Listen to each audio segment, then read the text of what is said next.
હવામાન ખાતે આપેલ આગાહીના ભાગરૂપે અમરેલી જિલ્લામાં સતત કમોસમી વરસાદથી ઉનાળા વાવેતર પાકને ભારે નુકસાની.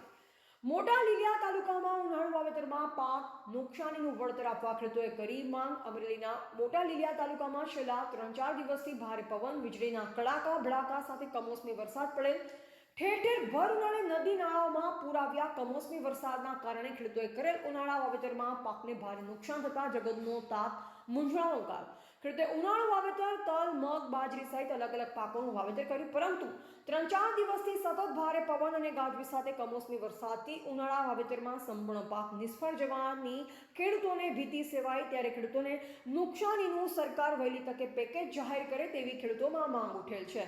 રિપોર્ટર બિપિન રાઠોડ, જિલ્લા બ્યુરો ચીફ, અમરેલી. મારું નામ રસિકભાઈ ઉકાભાઈ દુધાત. કમોસમી વરસાદ 2 દિવસથી પડ્યો છે. પવન સાથે આમાં ખેડૂતને નુકસાની છે.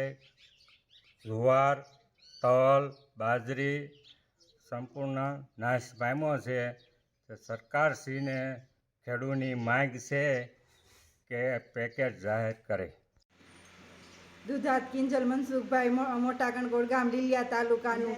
આ 2 દિવસના કમોસમી વરસાદ પવન સાથે ફૂંકાવાથી ઉનાળુ પાકને જે નુકસાન થયું છે, બાજરી, જુવાર, મગ અને તલ, આ 4 પાકને ખૂબ નુકસાન થવાથી સરકારશ્રીને વિનંતી છે કે આ પાકનું વળતર પેકેજ રૂપે મળે એવી ખેડૂતોની માગણી છે. મારું નામ મનસુખભાઈ મોળજીભાઈ, ગામ મોટા કણકોટ.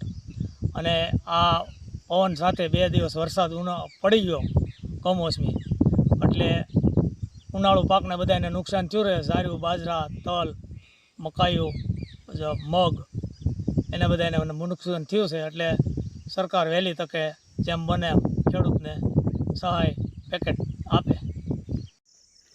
મારું નામ છે પ્રવીણભાઈ પૂનાભાઈ રાદડિયા, ગામ આંબા. આ ઉનાળુ પાકને 2 દિવસ પહેલાં કમોસમી વરસાદને કારણે નુકસાન થયું છે.